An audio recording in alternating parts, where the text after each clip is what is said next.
Je voudrais à présent inviter Son Excellence, Président entrant de la Commission, Son Excellence Moussa Faki Mahamat.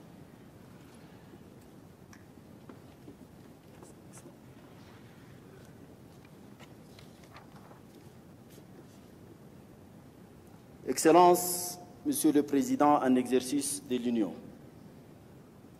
Excellence, Monsieur le chef d'État, de gouvernement et chef de délégation, Madame la Présidente sortante de la Commission, Monsieur le Vice-président de la Commission, Mesdames, Messieurs les commissaires, Mesdames, Messieurs les ambassadeurs, Mesdames, Messieurs les représentants des organisations internationales, Mesdames, Messieurs, le 30 janvier dernier, nos chefs d'État et de gouvernement me faisaient l'insigne honneur de me porter à la tête de la commission de notre Union, en même temps qu'ils élisaient un nouveau vice-président et de nouveaux commissaires. Au nom de mes collègues de la commission et à mon nom personnel, je voudrais leur dire toute notre reconnaissance pour la confiance placée en nos modestes personnes. Qu'ils soient assurés de notre engagement ferme et notre détermination à donner le meilleur de nous-mêmes pour répondre aux attentes qui sont les leurs ainsi que celles des peuples africains. Excellences, Mesdames, Messieurs, plusieurs sentiments m'habitent en cet instant solennel. L'immense fierté de pouvoir servir notre continent à ce niveau de responsabilité, la conscience aiguë de l'ampleur de la tâche qui nous attend et la conviction qu'aucun des nombreux défis qui assaillent l'Afrique n'est insurmontable pour autant que nous fassions preuve de l'unité de vue et d'action qu'appelle notre époque. Cette prise de fonction intervient à un moment particulier dans l'histoire de notre continent. L'Afrique est confrontée à une multitude de défis. Les fléaux des conflits et son cortège de souffrances, la perte de confiance de notre jeunesse, sa lancée dans l'aventure fumeuse de l'immigration et la menace croissante du radicalisme terroriste, la fragilité de nos systèmes démocratiques et de gouvernance, la persistance de la pauvreté, du sous-développement et de la dégradation de l'environnement créent des conditions d'existence et de vie indignes de notre histoire, de nos valeurs et de notre rêve pour l'Afrique. La famine qui ravage ces jours-ci des vastes régions d'Afrique constitue une vraie humiliation pour nous. L'immense potentiel de notre continent et le taux de croissance économique enviable de nombreux États membres de l'Union ne nous laissent aucun argument justificatif de cette hideuse tragédie humaine. L'expérience et les difficultés qui ont jalonné la trajectoire post-coloniale de notre continent, le salut de nos pays et de nos peuples exige que nous prenions la pleine mesure de nos responsabilités. Cette exigence est au demeurant plus impérieuse que le monde est entré dans une ère nouvelle d'incertitude et de complexité accrue. Excellences, Mesdames, Messieurs, dans la tâche immense qui l'attend, la nouvelle Commission a cette chance exceptionnelle de disposer déjà d'une feuille de route à la fois claire et ambitieuse. J'ai cité l'agenda 2063. Celle-ci articule ce qu'il importe de faire pour le continent, pour que le continent puisse réaliser son potentiel et jouer pleinement le rôle qui lui revient dans le concert des nations. In this regard, I would like to express our high admiration to our sister Lamini Zuma, who initiated and conducted the process of working out this vision. I would like also to point out the sustained efforts that she has made to find a lasting solution to the issue of the financing of our Union. This is an imperative for our continent to really take ownership of its destiny. Finally, I cannot miss mentioning the important landmarks that she has laid in order to give all the rightful place of women in building a more beautiful and a prosperous future for our peoples.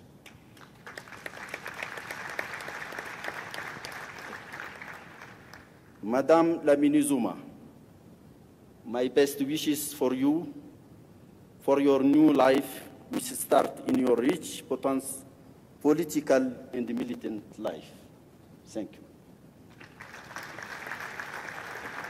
Excellences, Mesdames et Messieurs, dans le prolongement des ambitions déclinées dans ma profession de foi de candidat, je voudrais énumérer brièvement les priorités auxquelles j'entends m'atteler avec le concours de tous.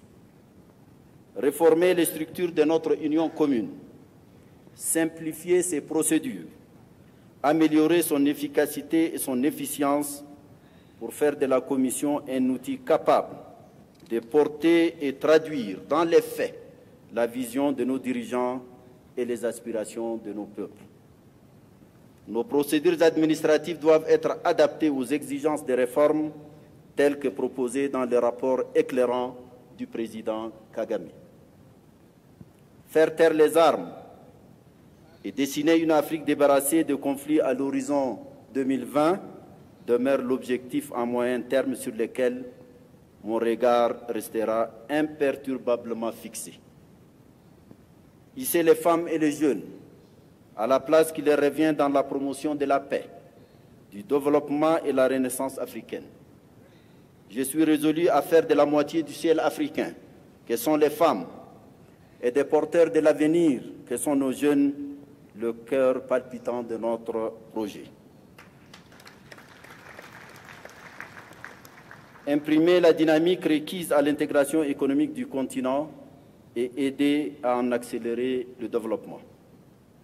Un accent particulier sera ainsi mis sur l'accroissement du commerce intra-africain, la libre circulation des personnes pour que les Africains cessent enfin d'être des étrangers dans leur propre continent. La réhabilitation du secteur public africain, c'est le levier incontournable pour la création de richesses et d'emplois, bénéficiera d'une attention soutenue. Renforcer la place de l'Afrique sur l'échiquier international. Nous sommes un continent d'1 milliard de personnes et représentant plus du quart des États membres des Nations Unies. Notre ambition ici est de peser sur les équilibres internationaux pour mieux défendre nos intérêts, favoriser l'émergence d'un système multilatéral juste et efficace et redonner ses lettres de noblesse à la solidarité internationale. Dans ce contexte, un accent particulier sera mis sur le renforcement de nos capacités de négociation, la promotion et la défense effective des positions communes dans les forats internationaux, une meilleure prise en compte de nos vues au sein du Conseil de sécurité et la rénovation en tant que des besoins de nos partenariats internationaux. Ces priorités seront déclinées en programmes sectoriels et transversaux, accompagnés d'échéanciers précis. Ce sera le premier défi que les commissaires et mon cabinet devront relever dans les meilleurs délais. Excellences, Mesdames et Messieurs, pour traduire dans les faits les priorités ainsi énoncées, point n'est besoin de souligner la nécessité de l'accompagnement constant de nos États membres, l'impératif d'un engagement soutenu de leur part, y compris à travers la mise en œuvre diligente des décisions qu'adoptent les organes délibérants de notre Union. Tout aussi crucial est le soutien des peuples africains, au service desquels nous agissons. Je connais les frustrations dues aux lenteurs et reculs enregistrés dans la matérialisation de l'idéal panafricain. Pourtant, le nombre exceptionnellement élevé d'Africains qui ont suivi les débats entre les candidats à la présidence de la Commission témoignent éloquemment de la vigueur du sentiment panafricain.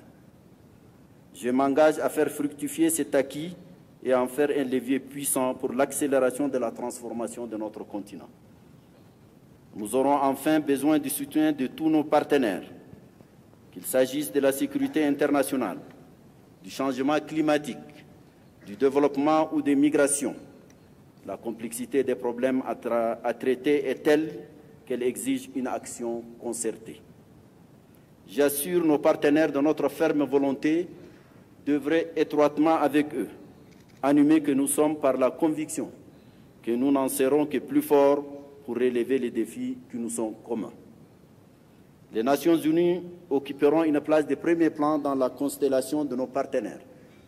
J'ai saisi cette occasion pour saluer l'engagement remarquable du secrétaire général des Nations Unies, Antonio Guterres, en faveur d'un partenariat novateur et sans cesse renforcé avec l'Union africaine, nourri, comme il l'a si bien souligné, des valeurs de respect et de solidarité. L'Union européenne demeure un partenaire privilégié de l'Union africaine. Nous aurons dans 2 jours l'heureuse occasion de recevoir Madame Mogherini, haut représentant de l'Union européenne pour les affaires étrangères et vice-présidente de la Commission. Avec elle, nous donnerons une nouvelle impulsion à notre dynamique et fructueux partenariat. Pour mériter la place digne qui est par nature celle de l'Afrique, il nous faut cultiver l'exemplarité, le travail bien fait au service de nos États et de nos peuples, dont les souffrances, attentes et espoirs nous interpellent avec force. La paresse, la démotivation, le laxisme et la désinvolture n'ont point de place au sein de la Commission. Exemplarité dans l'attitude en ce que nous devons à tout instant nous comporter comme les humbles serviteurs de nos États et de nos peuples. L'humilité et le respect de l'autre ne doivent jamais nous quitter. Exemplarité dans la gestion des ressources mises à notre disposition.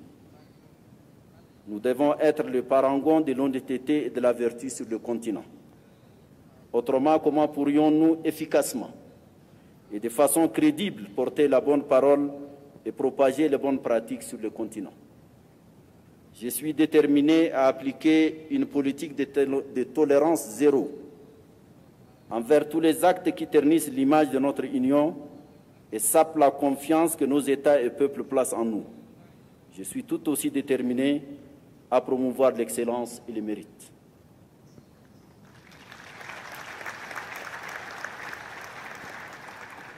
Notre commission se doit d'œuvrer comme une seule entité, tendue vers le même objectif. Ces différentes composantes doivent travailler étroitement ensemble pour optimiser les moyens disponibles et accroître l'efficacité de nos efforts. Nous devons renforcer les synergies avec nos communautés économiques régionales. Celles-ci sont les piliers de notre Union. Nous devons bâtir une solide relation avec la société civile pour mieux sentir les pouls de l'opinion africaine, amplifier nos voix et moduler nos réponses aux problèmes qui se posent. Aussi voudrais-je saisir cette occasion solennelle pour appeler les femmes et les hommes qui servent notre Union, quel que soit leur niveau de responsabilité, à se joindre à moi pour donner en toutes circonstances le meilleur de nous-mêmes. Chères sœurs et frères, je vous exhorte à cultiver au sein de notre collectivité les belles vertus de l'amitié, de la camaraderie, de la sincérité, de la solidarité, de l'échange intellectuel et du partage d'expériences. Je vous convie à une judicieuse conjugaison de nos efforts pour déculper notre efficacité. Je suis convaincu que vous saurez trouver en vous le supplément de détermination et d'engagement que les circonstances actuelles exigent de chacune et de chacun de nous. Vive l'Union africaine, vive l'Afrique. Je vous remercie de votre aimable attention.